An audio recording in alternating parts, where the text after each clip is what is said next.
एक रास्ते पर आप जा रहे हो किसी लंबी जर्नी पर। वो रास्ता एकदम सीधा साधा प्लेन, उसमें कोई ना पहाड़ आए ना कोई अच्छी सीन आए, ना कोई खेत नहर ना कोई गड्ढे, कुछ भी नहीं। कितने देर ऐसी सड़कों पर आपको ड्राइव करना मजा आएगा। शायद थोड़ी देर बाद आप सोचेंगे इससे अच्छा तो ट्रेन में चले जाते, कम से कम कुछ तो दिखता आसपास। 10 घंटे की जर्नी और बस जिधर देखो रेगिस्तान या जिधर देखो जंगल ही जंगल।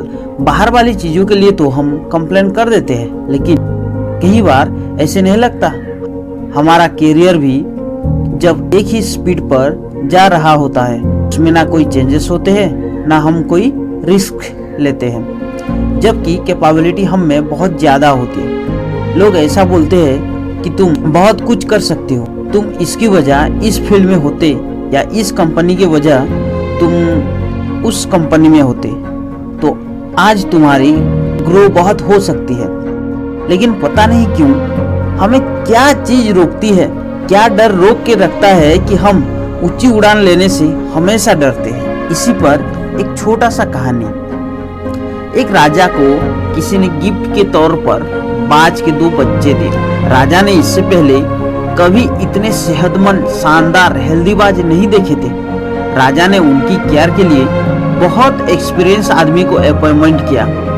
जब कुछ महीने बीत गए तो राजा ने बाजों को देखने को मन बनाया और उसी जगह पहुंच गए जहां उन्हें पाला जा रहा था। राजा ने देखा कि दोनों बाज काफी बड़े हो चुके थे और पहले से बहुत अच्छे भी लग रहे थे। राजा ने केयरटेकर को कहा, मैं उनकी उड़ान देखना चाहता हूँ, तुम उन्हें उड़ने को इशारा करो। केयरटेकर ने ऐसा ही किया।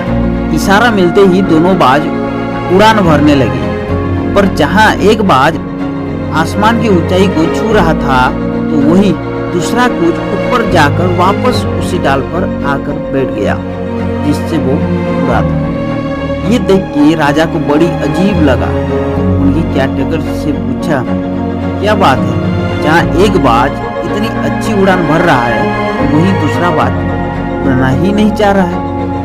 पर वो केयरटेकर जवाब देता है, हुजूर, इस बाज के साथ तो शुरू से ऐसी ही समस्या है, इसी डाल को छोड़ता ही नहीं है। बहुत कोशिश करके देख ली लेकिन नहीं, उसको आसमान में उड़ने को भेजती हूँ वापस आ जाता है उसी डाल को। राजा को दोनों ही बाज प्यारे थे, वो दूसरी बाज को भी आसमान में उड़ना देखना चाहते थे। अगले दिन पूरे राज्य में ऐलान कर दिया गया कि जो इंसान इस बाज को ऊंचा उड़ाने में कामयाब होगा उसे बहुत पैसा दिया जाएगा इनाम के रूप में। बस क्या था, एक से एक बढ़कर विद्वान आए और बाज को उड़ाने में कोशिश की, पर कई हफ्ते के बाद भी बाज का वही हाल थोड़ा सा उठता था और वापस आके वही डाल पर बैठ जाता था। फिर एक दिन अनोखा हो गया। राजा ने देखा दोनों बाज आसमान में उड़ रहे हैं। उसे अपने आंखों पर विश्वास ही नहीं हुआ। उसने तुरंत उस व्यक्ति का पता लगाने के लिए कहा जिसने ये कारनामा कर दिखाया था। वो व्यक्ति एक किसान ही था।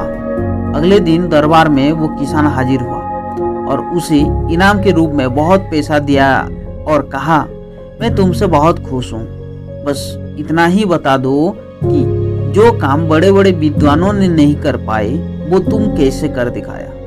इस पर वो किसान बोलता है, मालिक, मैं तो एक साधारण सा इंसान हूँ, मैं ज्ञान की बातें ज्यादा नहीं जानता। मैंने तो बस वो डाल काट दी जिस पर बैठने का वो आदी हो चुका था। जब वो डाल ही नहीं रही तो उसकी साथी का साथ उड़ने लगा बस। पर हम सभी भी ऊंचा उड़ने के लिए ही बने हैं, लेकिन कई बार हम जो कर रहे होते हैं ना, इतने हैबिचुअल हो जाते हैं, उसके आदी हो जाते हैं, अपनी ऊंची उड़ान भरने की, बड़ा करने की काबिलियत को भूल ही जाते हैं। अगर आप सालों से ऐसे कामों में लगी हुई है जो कि आपकी सही पोटेंशियल के मुताबिक नहीं है, तो एक बार जरूर सोचिए कि आपको भी उस डाल को काटने की जरूरत तो नहीं जिस पर आप बैठे हुए हैं। अगर हमारे चैनल में नए हो तो प्लीज सब्सक्राइब कीजिए और बेल आइकन को प्रेस कीजिए ताकि हमारे आने वाले वीडियो की नोटिफिकेशन आपको पहले मिल सके। प्लीज लाइक एंड शेयर कीजिए अपने फ्रेंड सर्किल में ताकि उनकी लाइफस्टाइल में थोड़ी बहुत मदद मिल पाए। Thank you for watching.